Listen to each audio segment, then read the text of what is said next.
welcome Marta Puxan, please. Thank you.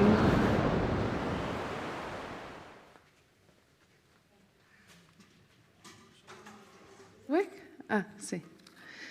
Okay, thank you very much. I'm going to read for the purpose of having or sticking to time as much as possible.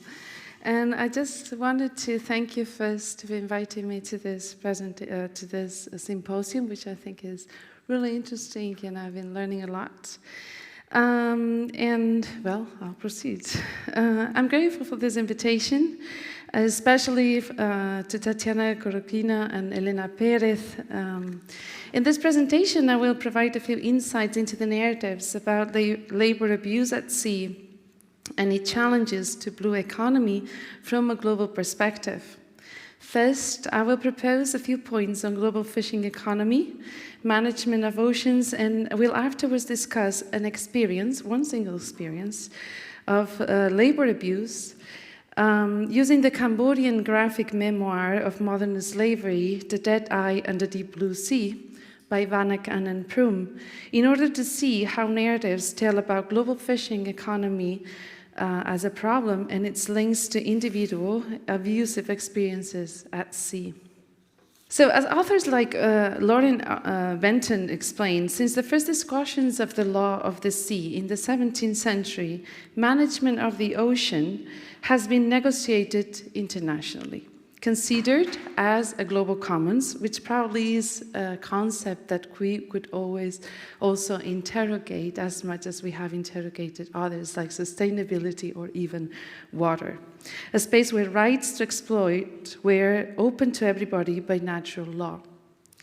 As Harding famously predicted in The Tragedy of the Commons, this famous essay, this conception had serious problems, since it inevitably leads towards the maximum conflictive exploitation, a clearly unsustainable environmental and therefore economic model. In contrast to other land-based resources, global fisheries are managed also internationally, because fish live in part in what have been determined international waters, and they move in an ocean space without real material frontiers. Because of this internationally conceived space, the FAO is responsible for the supervision of and decision-making about the world fisheries.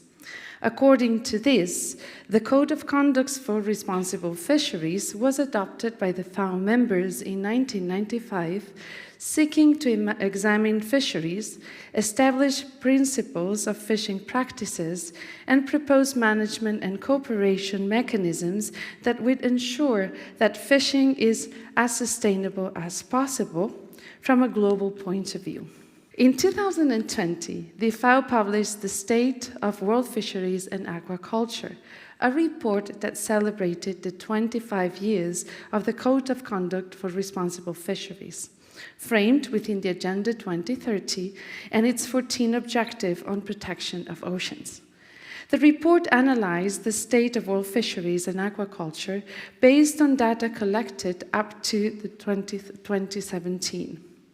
In agreement with the adopted framework, the report responds to the needs to secure the fisheries' sustainability from a global point of view and shows concern for aspects that had been thus far underdeveloped and have grown in importance, such as, for example, the gender perspective in the fishing industry.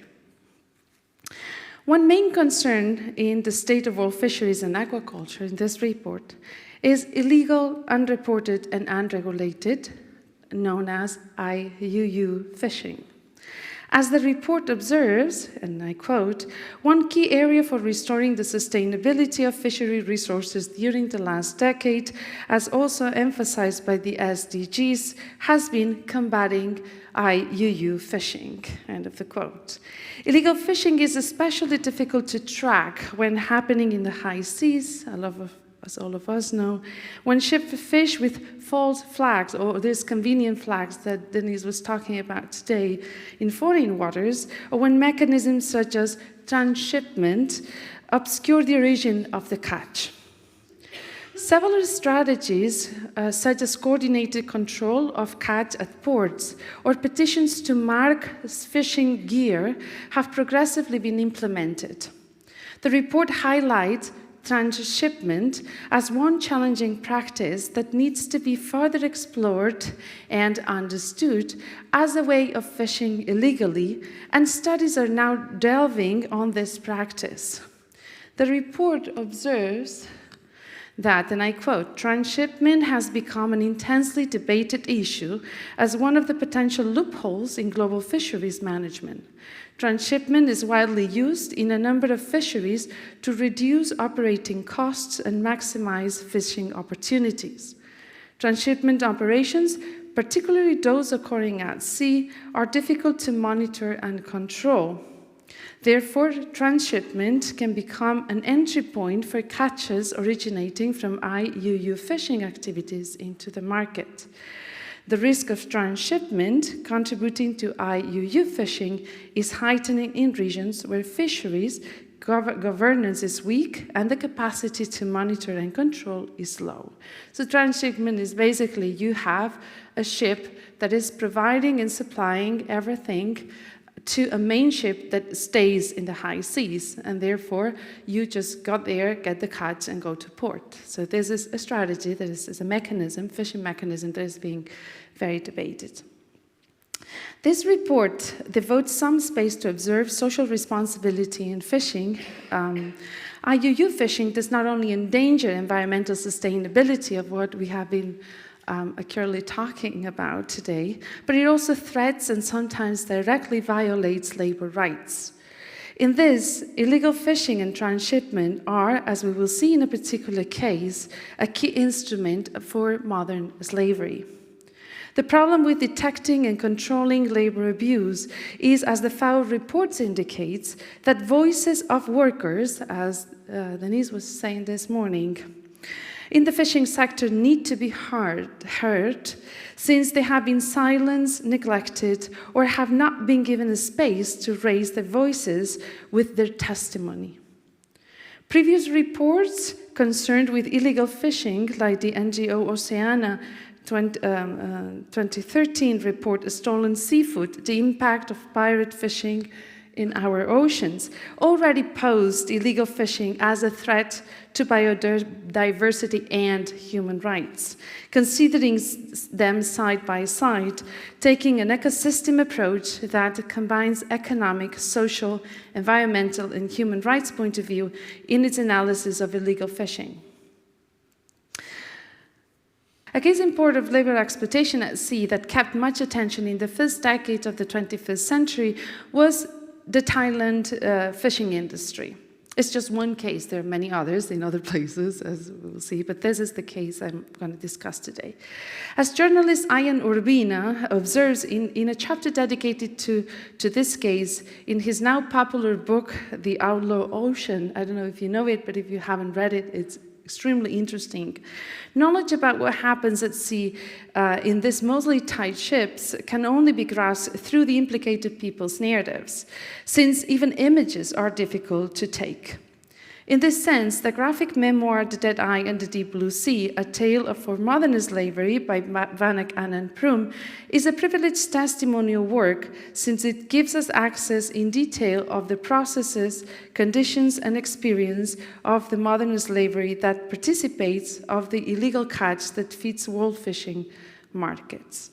The Dead Eye and the Deep Blue Sea is a first-person transcribed and self-illustrated story of Vannak Anan Prum, a Cambodian man who was sold to fishing slavery in Thailand in 2005 and managed to survive until 2009, when he could return home.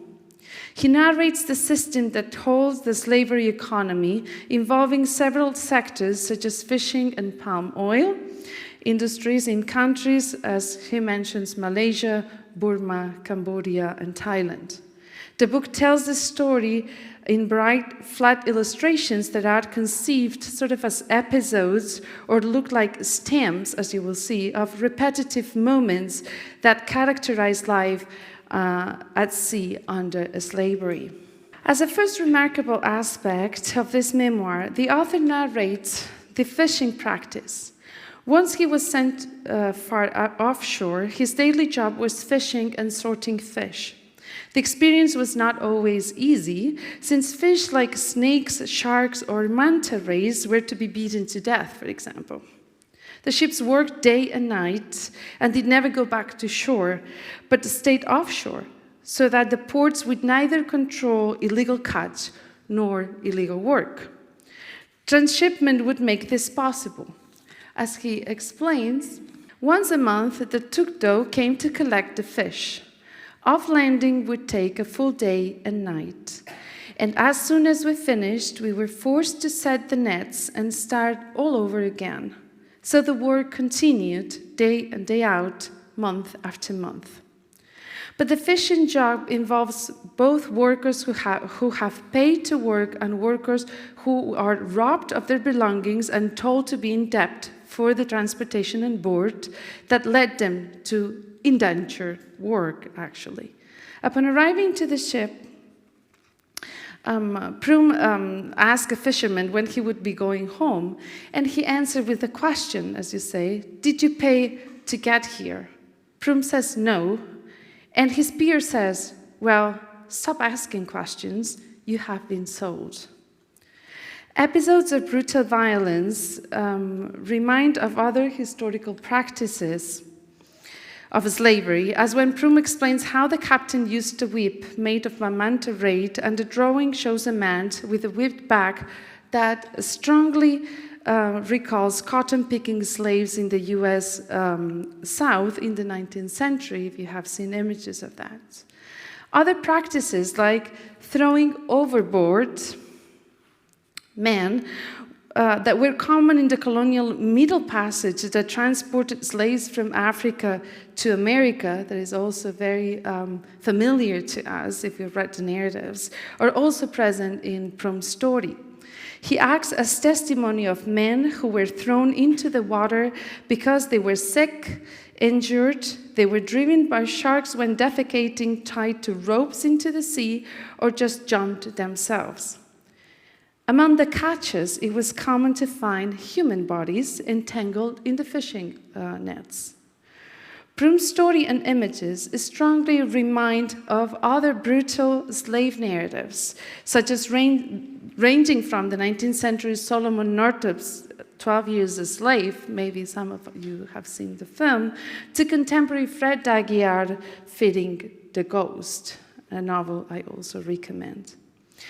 Prum's narrative indirectly signals that this fishing industry that uses slavery operates within a region, and therefore constitutes a regional problem, since he constantly refers to slaves being from Laos, Cambodia, Thailand, or Burma.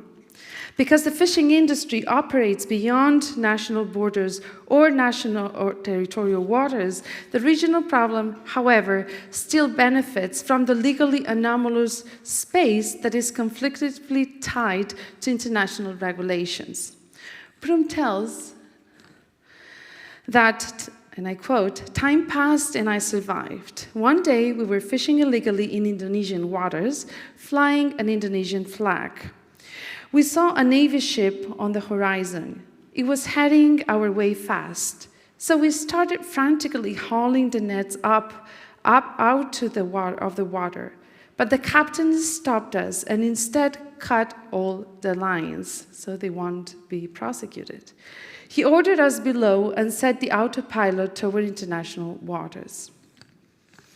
Reaching international waters or other countries' waters means that prosecution is sometimes or more often immediately stopped, since control ships only cover their own waters, logically.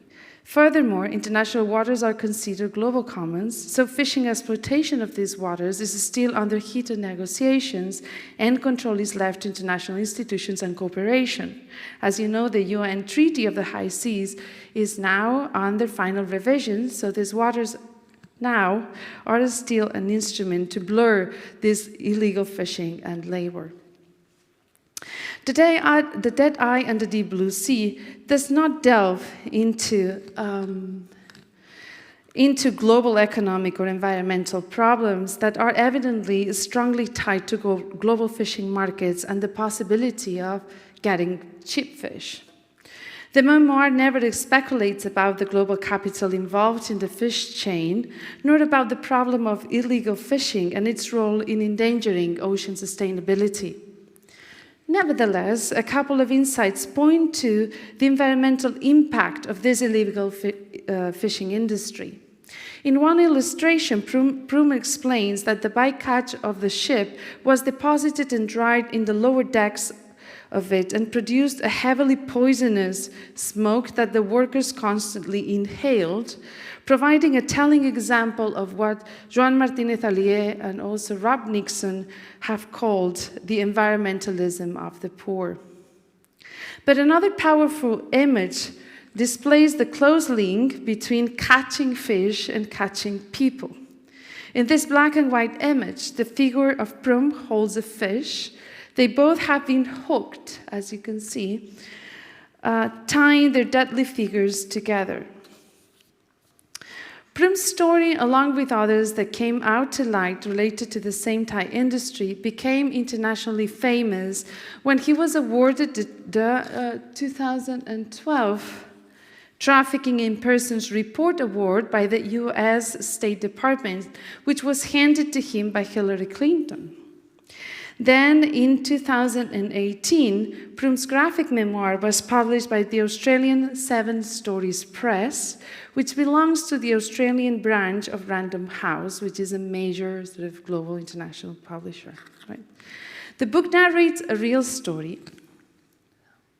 The book narrates a real story that Prum told orally and was transcribed and translated to English to accompany its drawing. The book is framed with a foreword with the US cultural critic, writer, and editor, and Elizabeth Moore, an introduction by Minky Worden, who is the Human Rights Watch Director of Global Initiatives, and an afterword by Kevin Bales, a professor of contemporary slavery at the University of Nottingham. The writers put into value, showcase, historicize, and denounce modern slavery by presenting Prum's narratives to an international audience. While this frames the book into the fight for human rights, of course, it also somehow disturbingly repeats an international strategy that in its framing mechanisms resembles the 19th century slave narratives that were taken under the wing of other voices that legitimated the victim's experience. I'm not criticizing here the editorial strategy, which ultimately makes Prum's narrative available to a highly international audience. On the one hand, this strategy makes Prum's narrative a graphic documentation and personal memory of a global problem that involves illegal fishing, the current constitution of global fishing markets, and the modern sea slavery that is possible in part because of the possibilities that this difficult management of the ocean opens. On the other hand, the book is inserted in an international publishing market that nevertheless contributes to subsume specific non-Anglo-European experiences into a global scandal of human trafficking. It is with this Anglo-European framing and publishing authority that the book gains legitimacy. These shortcomings aside, in this presentation I just have aimed to display a couple of narratives that show how illegal fishing relates to the global blue economy, or oceanic economy, I don't know how to mention it, since it currently endangers the sea biodiversity, as it means losing control of what is being fished. This is the risk of illegal fishing in the FAO report, as well as it threatens fair labor conditions for sea workers. As the narratives underscore, illegal fishing is possible because of the fragile management of the sea in its combination of national, regional, and international administration. Narratives need to be connected in order to have a broader view of the problem by reading together very diverse discourses, sometimes contradictory, that are currently looking at illegal fishing from very different perspectives. As we have seen, this, in my case today, ranges from the FAO report that ambitiously aims to assess the state of world fisheries, a kind of narrative which necessarily takes a grand, abstract perspective, even when concerned about human problems such as gender bias in the sector, to other texts at the other end of the spectrum, like The Dead Eye and The Deep Blue Sea, that provide graphic and literary material that enhances the continuous, harsh, and daily experience of years of slavery in a unique case and from a human perspective never even fathomed by these reports. In this case, narratives seem to complement each other, and that's not always the case, providing deeper awareness of the network problems that affect from the life of one individual to the ocean's biodiversity loss, connected through the challenges of the blue economy, which makes us interrogate all the steps in the chain, the profound impact of these in human lives, and all the ways in which we can tell see stories and see narratives and see discourses. In the incipient research project of ocean crime narratives, we want to analyze together expert and literary and film narratives on environmental crime and harm at sea from a combined perspective that enables us to identify and trace the network conflicts as well as the ways in which we are understanding and defining their management in order to draw what kind of ocean ideological global discourse drives the future of our oceans today. Thank you.